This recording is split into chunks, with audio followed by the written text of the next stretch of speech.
नेहा अपने शहर से दिल्ली पढ़ने के लिए आई थी। उसका सपना था कि वह अच्छी पढ़ाई करे और एक दिन अपने घरवालों का नाम रोशन करे। दिल्ली के एक गर्ल्स हॉस्टल में रहने लगी। हॉस्टल का पहला दिन थोड़ा चुनौतीपूर्ण था। नेहा को सब कुछ नया लग रहा था। नया शहर, नए लोग और नए रीति रिवाज। उस दिन रात हो गई और नेहा करवटें लेते लेते सो गई। सुबह उठकर उसने जल्दी से तैयार होकर कॉलेज चली गई। कॉलेज का पहला दिन नेहा के लिए बेहद रोमांचक था।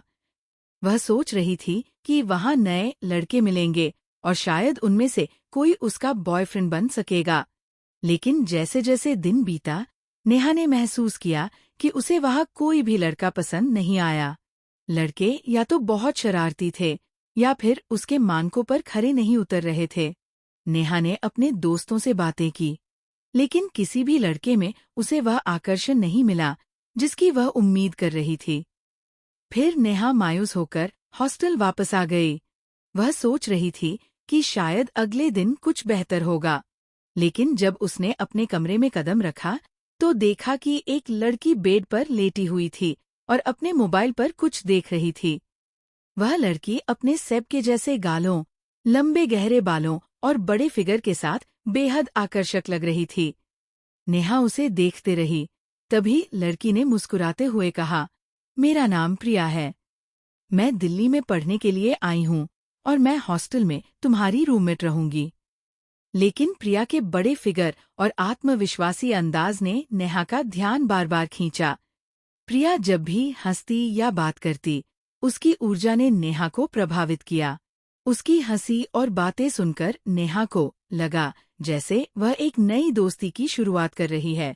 नेहा कभी कभी प्रिया को देखती और सोचती, कितनी कूल है वह। प्रिया की उपस्थिति ने उसे थोड़ा और प्रेरित किया। उसने अपने मन में सोचा कि शायद यह दोस्ती उसे भी और आत्मविश्वास देगी। दोनों फिर खाना खाने के लिए मेस में चली गईं। मेस में खाने की खुशबू और माहौल ने उन्हें उत्साहित कर दिया। नेहा ने अपनी प्लेट में दाल और चावल लिया, जबकि प्रिया ने अपनी पसंदीदा सब्जी, पनीर की सब्जी और रोटी चुनी। प्रिया ने नेहा से कहा, पनीर ट्राई करो, ये बहुत टेस्टी है। उसने अपनी प्लेट से थोड़ा सा पनीर उठाया और अपने हाथ से नेहा को खिलाने लगी। जैसे ही प्रिया ने नेहा को निवाला खिलाया, नेहा की खुशी का ठिकाना नहीं रहा। प्रिया ने मजाक में पूछा, नेहा, पनीर की सब्जी कैसी लगी? नेहा ने हंसते हुए कहा, सब्जी से ज्यादा तो आपकी उंगली चूसने में मजा आया। इस पर दोनों जोर से हंस पड़ी। पहली रात। फिर प्रिया अपने कमरे में गई और कपड़े उतारे और तौलिया लपेट लिया। नेहा से रहा नहीं गया और उसने कहा, प्रिया, तुम बड़ी खूबसूरत हो। ये सुनकर प्रिया हंसने लगी और उसकी हंसी ने कमरे में एक हल्का सा माहौल बना दिया। प्रिया ने मुस्कुराते हुए कहा, धन्यवाद, तुम भी कम नहीं हो। इसके बाद उसने बाथरूम में जाकर नहाने लगी। जब प्रिया बाथरूम से बाहर आई तो अचानक नेहा का तौलिया गिर गया। नेहा थोड़ी घबरा गई और बिना सोचे समझे दोनों हाथों से अपने शरीर को ढक लिया। नेहा ने थोड़ी मजाक करते हुए कहा, बदन तो ढक लिया है, पर तुम्हारी चिड़िया तो दिख रही है। प्रिय कुछ नहीं बोली और बस नेहा को देखती रही। फिर नेहा प्रिय के पास गई और चिड़िया को हाथ लगाया। उसकी चिड़िया बहुत प्यारी थी और गुलाबी भी थी। प्रिय ने कहा, तुम क्या कर रही हो? नेहा ने जवाब दिया, मैं आपकी चिड़िया को खिला रही हूँ। नेहा ने कहा, क्या तुम्हें अच्छा नहीं लग रहा? मैं तो आपकी चिड़िया को खिला रही हूँ। प्रिय ने जवाब दिया, मुझे तो पता नहीं, पर चिड़िया को बहुत अच्छा लग रहा है। फिर प्रिय ने लंबी सांस ली। कुछ देर बाद चिड़िया ने थोड़ा पानी निकाला। प्रिय ने कहा, तुम मेरी ही चिड़िया के साथ खेलती रहोगी, तो तुम्हारी चिड़िया कब दिखाओगी? नेहा ने थोड़ा मुस्कुराते हुए अपनी चिड़िया दिखाई। वो भी बहुत प्यारी थी और उसका रंग भी चमकीला था। प्रिय ने देखा और कहा, वाओ, तुम्हारी चिड़िया भी कितनी खूबसूरत है। पर नेहा की चिड़िया पर बाल थे। प्रिय ने कहा, तुम इसके बाल नहीं काटती हो? नेहा ने जवाब दिया, वैसे भी मेरी चिड़िया के साथ कोई नहीं खेलता और मुझे अच्छे से बाल काटने भी नहीं आते। प्रिय ने हंसते हुए कहा, कोई बात नहीं, हम मिलकर सीख सकते हैं। दोनों चिड़ियों के साथ खेलने में मजा आएगा। इस पर नेहा भी मुस्कुराई। अब वे दोनों चिड़ियों के साथ और भी मजेदार पल बिताने के लिए तैयार थीं। फिर वे दोनों बाथरूम में चली गई नेहा की चिड़िया के बाल काटने के लिए। नेहा को ये सब करते हुए बहुत आनंद आ रहा था। बाल काटते काटते नेहा की चिड़िया ने पानी निकाल दिया। प्रिय ने मजाक में कहा, तुम्हारी चिड़िया ने तो पानी निकाल दिया। नेहा ने हंसते हुए जवाब दिया, ये तो ट्रेलर है, फिल्म अभी बाकी है। फिर प्रिय ने सारे बाल काट दिए। अब नेहा की चिड़िया एकदम रूसी अंदाज में दिख रही थी। फिर दोनों ने मिलकर एक दूसरे की चिड़ियों पर शैम्पू लगाने लगी। दोनों ने चिड़ियों को धोने के बाद टॉवेल से उन्हें साफ किया। फिर नेहा और प्रिय दोनों बिस्तर पर आ गईं। नेहा ने हंसते हुए कहा, अब हमारी चिड़िया एकदम तैयार हैं। फिर नेहा ने प्रिय की चिड़िया पर चूमा किया और प्रिय ने भी नेहा की चिड़िया को प्यार से चूमा। प्रिय ने मजाक में कहा, चलो हम दोनों एक साथ चूमते हैं 69 के जरिए। ये सुनकर नेहा हंस पड़ी और बोली, अच्छा विचार है, चलो हमारी चिड़ियों को और भी खुश करते हैं। प्रिय और नेहा एक दूसरे की चिड़िया को चूमते रहे। प्रिय और नेहा एक दूसरे की चिड़िया को चूमते रहे और फिर 5 मिनट चूमने के बाद दोनों की चिड़िया ने पानी निकाल दिया। प्रिय और नेहा दोनों ने एक दूसरे की चिड़िया का पानी पी लिया। पानी पीने के बाद प्रिय और नेहा दोनों ट्रैप्ड हो गई थीं क्योंकि दोनों ही प्यासी थीं। फिर दोनों सो गईं और जब नेहा जागी तो उसने कहा, तुम बहुत प्यारी हो।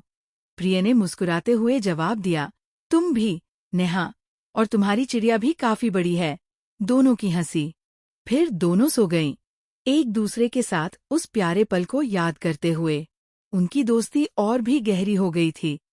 फिर अगले दिन सुबह हुई और दोनों तैयार होकर अपने अपने कॉलेज चली गईं। शाम को जब प्रिय कॉलेज से आई तो उसके हाथ में एक बैग था जिसमें कुछ रखा था। नेहा ने प्रिय का बैग देखा तो वह चौंक गई क्योंकि उसमें गाजर और खीरा था। उसने मुस्कुराते हुए पूछा, अरे ये क्या है? प्रिय ने हंसते हुए कहा, तुम इसे नहीं जानती हो? इससे क्या करेंगे? तुम नहीं जानती। ये सुनकर दोनों मुस्कुराने लगीं। फिर दोनों खाना खाने मेस में गईं और स्वादिष्ट खाना खाकर अपने कमरे में लौट आईं। दूसरी रात प्रिय ने लाई हुई गाजर और खीरे पर तेल का लेप लगाने लगी। नेहा ने हैरानी से पूछा, ये क्या कर रही हो? प्रिय ने मुस्कुराते हुए कहा, तेल लगाने से चिड़िया को दर्द नहीं होता है। नेहा ने हंसते हुए कहा, लेकिन बिना तेल से चिड़िया लाल हो जाती है और मज़ा भी ज्यादा आता है। फिर दोनों एक दूसरे के पास बैठ गईं। नेहा ने खीरा लिया और प्रिय की चिड़िया के मुंह में डाल दिया। प्रिय को मजे आ रहे थे और नेहा खीरे को अंदर बाहर करने लगी।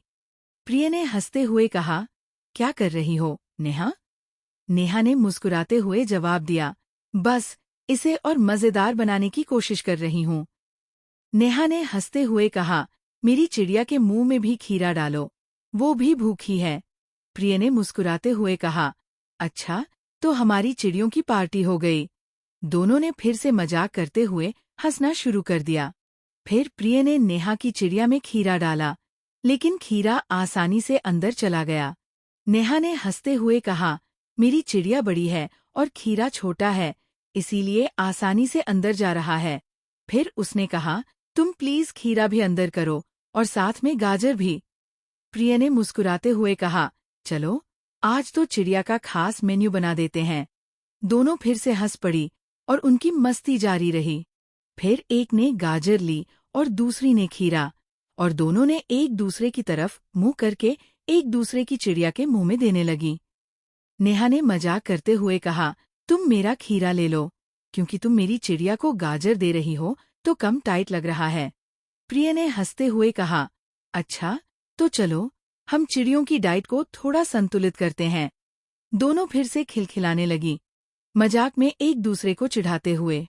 फिर ऐसा ही चलता रहा और 10 मिनट बाद दोनों की चिड़ियों ने पानी दे दिया। प्रिय और नेहा ने एक दूसरे की चिड़िया का पानी पी लिया। फिर दोनों थककर सो गईं। अपनी हंसी मजाक भरी यादों के साथ। उनकी दोस्ती और भी गहरी हो गई थी और उनकी नींद में उन खास पलों की खुशबू बसी थी। फिर सुबह दोनों की नींद खुली। दोनों तैयार होकर एक दूसरे को बाय करके कॉलेज चली गईं। जब दोनों कॉलेज से लौटीं तो प्रिया ने देखा कि नेहा एक डिलीवरी बॉय के साथ खड़ी थी। डिलीवरी बॉय ने नेहा को कुछ पार्सल देकर चला गया। प्रिया ने हंसते हुए पूछा, क्या ये तुम्हारे लिए कोई खास सरप्राइज है? नेहा ने कहा, ये तुम्हारे लिए है। प्रिया ने पूछा, क्या है इसमें? नेहा ने कहा, चलो कमरे में देखते हैं। जैसे ही उन्होंने कमरे में पार्सल खोला, प्रिया की आंखें खुली की खुली रह गईं। उसमें एक खूबसूरत वाइब्रेटर थी। प्रिया शर्मा गई और झिझकते हुए कमरे से बाहर आ गई। नेहा ने हंसते हुए कहा, अरे तुम तो इतनी शर्मीली हो गई। फिर दोनों मेस में खाने लगीं, लेकिन उन्होंने केवल एक एक रोटी खाई। दोनों का कुछ और खाने का मन ही नहीं लग रहा था, क्योंकि उनके दिमाग में वही खूबसूरत वाइब्रेटर चल रही थी। नेहा ने मुस्कुराते हुए कहा, क्या तुम्हें वो वाइब्रेटर पसंद आई? प्रिया ने हंसते हुए कहा, पता नहीं, पर मुझे लगता है वो अच्छे मजे देगी। तीसरे रात नेहा ने हंसते हुए कहा, मैं तो आकार में भी बड़ा लाए हूँ, क्योंकि मुझे तो ज्यादा लगता है। प्रिया ने मजाक में कहा, मुझे पता है, तुम्हें तो ज्यादा अंदर चाहिए होता है। दोनों की हंसी फिर से गूंज उठी और उनकी दोस्ती की मस्ती और बढ़ गई। नेहा और प्रिया दोनों बेड पर आ गईं और फिर से अपनी बातें करने लगीं। प्रिया ने हंसते हुए कहा, अब हमें प्लान बनाना होगा। नेहा ने मुस्कुराते हुए पूछा, तो शुरुआत किसकी चिड़िया से करें? प्रिया ने चुटकी लेते हुए कहा, चलो हम मेरी चिड़िया से शुरू करते हैं, वो थोड़ी शर्मीली है। दोनों फिर से हंसने लगीं। फिर नेहा ने धीरे धीरे प्रिया की चिड़िया के पास वाइब्रेटर ले गई। प्रिया ने जोर से कहा, मजा आ गया। नेहा, मैं तुम्हारा एहसान जिंदगी भर नहीं भूलूंगी। नेहा ने मुस्कुराते हुए कहा, क्योंकि मैंने तुम्हारी चिड़िया को खुश किया, है ना? प्रिया ने कहा, प्लीज ऐसे ही करते रहो। फिर उसने नेहा की तरफ देखा। उसकी चेहरे पर उदासी थी। प्रिया ने पूछा, क्या हुआ? नेहा ने कहा, तुम अपनी चिड़िया को खुश करवा रही हो, और मेरी चिड़िया का क्या? प्रिया ने उसे देखकर कहा, अरे चिंता मत करो, हम तुम्हारी चिड़िया को भी खुश करेंगे। फिर प्रिया ने वाइब्रेटर हाथ लिया और उसकी चिड़िया को खुश करने लगी। नेहा ने प्रिया को गले लगाते हुए कहा, तुम सच में बहुत अच्छी दोस्त हो। प्रिया ने मुस्कुराते हुए कहा, हम हमेशा एक दूसरे की चिड़ियों को खुश करेंगे। ऐसे ही दोनों एक दूसरे की चिड़ियों को खुश करने लगीं। नेहा हंसते हुए बोली, आज चिड़िया का पानी नहीं पिएंगे। प्रिया ने मुस्कुराते हुए कहा। नेहा ने हंसते हुए कहा, अरे बाबा, मैं अपनी चिड़िया का पानी तुम्हारे पूरे शरीर पर लेप लगाऊंगी। प्रिया ने चौंक कर कहा, क्या सच में? ये तो मजेदार होगा। फिर प्रिया ने नेहा की चिड़िया का पानी उसके शरीर पर लगा दिया, और ठीक उसी तरह नेहा ने भी प्रिया की चिड़िया का पानी उसके शरीर पर लगा दिया। दोनों हंसते हंसते लोटपोट हो गईं। नेहा ने कहा, देखो, अब हम दोनों चिड़ियों के साथ मजे कर रहे हैं।